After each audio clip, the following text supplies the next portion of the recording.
हमारे चैनल शैक्षिक पाठशाला में आप सभी बीएड प्रशिक्षुओं का स्वागत है। बहुविकल्पी प्रश्नों की श्रृंखला में आज हम दूसरे प्रैक्टिस सेट को हल करेंगे। पहला क्वेश्चन है, जो ज्ञान की प्यास रखते हैं वे सब दार्शनिक हैं, किसने कहा था? जो ज्ञान की प्यास रखते हैं वे सब दार्शनिक हैं, किसने कहा था?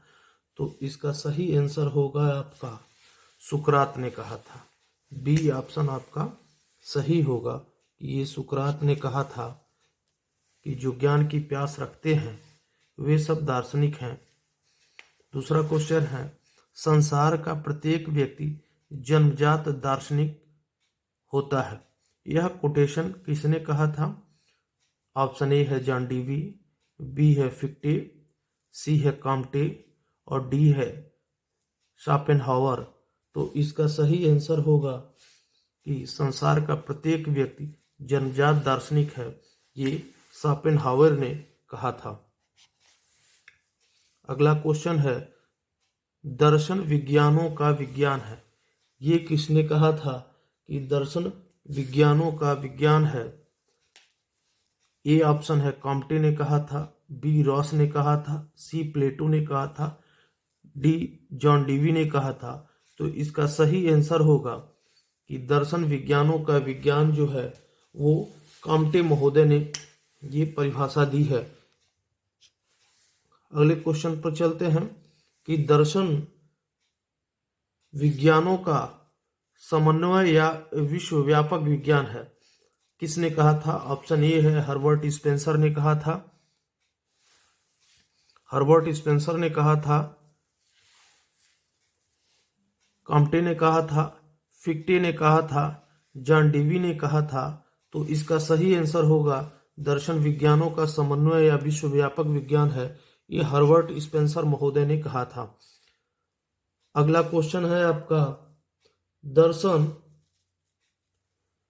ज्ञान का विज्ञान है, यह कथन किसका है? हमेशा आपको ध्यान देना है कि दर्शन विज्ञानों का विज्ञान किसने कहा था और दर्शन ज्ञान का विज्ञान है, यह कथन किसका है?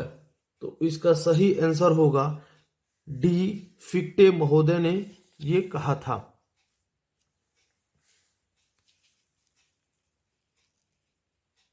चलिए अगले क्वेश्चन की तरफ चलते हैं। शिक्षा और दर्शन एक सिक्के के दो पहलू हैं, ये आपका डिस्क्रिप्टिव क्वेश्चन भी पूछता है।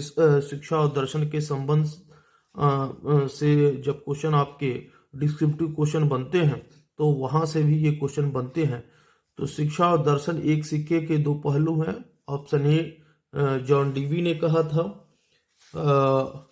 बी एडम्स ने कहा था, सी रॉस ने कहा था और डी फिक्टे ने कहा था। तो इसका सही आंसर होगा कि शिक्षा और दर्शन एक सिक्के के दो पहलू हैं, ये रॉस महोदय का कथन है कि शिक्षा और दर्शन एक ही सिक्के के दो पहलू हैं। अगले क्वेश्चन की तरफ चलते हैं कि शिक्षा दर्शन का गत्यात्मक साधन है, ये भी आपका डिस्क्रिप्टिव क्वेश्चन में बनता है शिक्षा और दर्शन के संबंध से। ऑप्शन ए है हर्बर्ट, बी है जॉन डीवी, सी है एडम्स और डी है फिक्टे। तो इसमें सही आंसर होगा शिक्षा दर्शन का गत्यात्मक साधन है, ये जॉन एडम्स का कथन है। अगले क्वेश्चन की तरफ चलते हैं कि सिकंदर का गुरु कौन था? इस तरह के भी क्वेश्चन एग्जाम में पूछ देता है। तो इसमें सही आंसर होगा ऑप्शन ए है अरस्तु, बी है प्लेटो, सी है थेल्स और डी है पाइथागोरस। तो सिकंदर का जो गुरु था वो आपका अरस्तु था। अगला क्वेश्चन है, अरस्तु के अनुसार शिक्षा का मुख्य उद्देश्य था। पहला है सुख की प्राप्ति, बी है ज्ञान की प्राप्ति, सी है चरित्र निर्माण और डी है शारीरिक विकास। तो इसमें सही आंसर है अरस्तु के अनुसार शिक्षा का जो मुख्य उद्देश्य था वो था सुख की प्राप्ति। अगला क्वेश्चन है, अरस्तु के अनुसार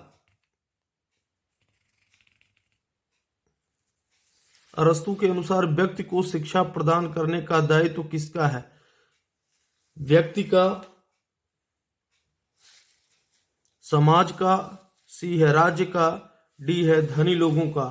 तो इसमें सही आंसर होगा सी आपका राज्य का। अगला क्वेश्चन है पॉलिटिक्स किसकी रचना है? ये देखिए काफी एग्जाम में पूछा जाता है। पॉलिटिक्स किसकी रचना है? ए है रूसो का, बी है प्लेटो का, सी है अरस्तु का और डी है सुकरात का। तो सही आंसर होगा इसमें अरस्तु का। अगले क्वेश्चन की तरफ बढ़ते हैं हम।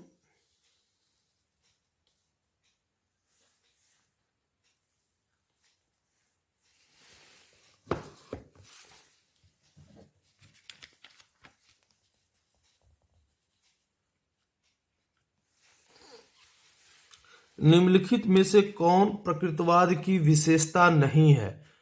इसमें ध्यान देना है कि इसमें पूछ रहा है कि इसमें कौन सी विशेषता नहीं है। ऑप्शन ए है प्रकृति की ओर लौटने का सिद्धांत। प्रकृति की ओर लौटने का सिद्धांत का नारा प्रकृतिवादियों ने दिया था। बी है बालक की प्रधानता, ये भी आपका सही आंसर है कि वो बालकों की स्वतंत्रता की बात करते हैं, ये भी उसकी विशेषता है। सी है सामर्थ्य का होना और डी है पुस्तकीय ज्ञान का विरोध। तो प्रकृतिवादी जो दार्शनिक थे वो पुस्तकीय ज्ञान का विरोध करते हैं, प्रकृति की गोद में शिक्षा की बात करते हैं। तो इसमें सही आंसर होगा आपका सी। अगला क्वेश्चन है निम्नलिखित में से कौन सी विधि प्रकृतिवाद पर आधारित नहीं है? तो इसमें आपको ध्यान देना है। पहला दिया है प्रत्यक्ष विधि, बी है निरीक्षण विधि, सी है खेल विधि और डी है व्याख्यान विधि। तो इसमें प्रकृति पर आधारित विधि नहीं है आपकी व्याख्यान विधि, यह आदर्शवाद के सिद्धांत पर आधारित है।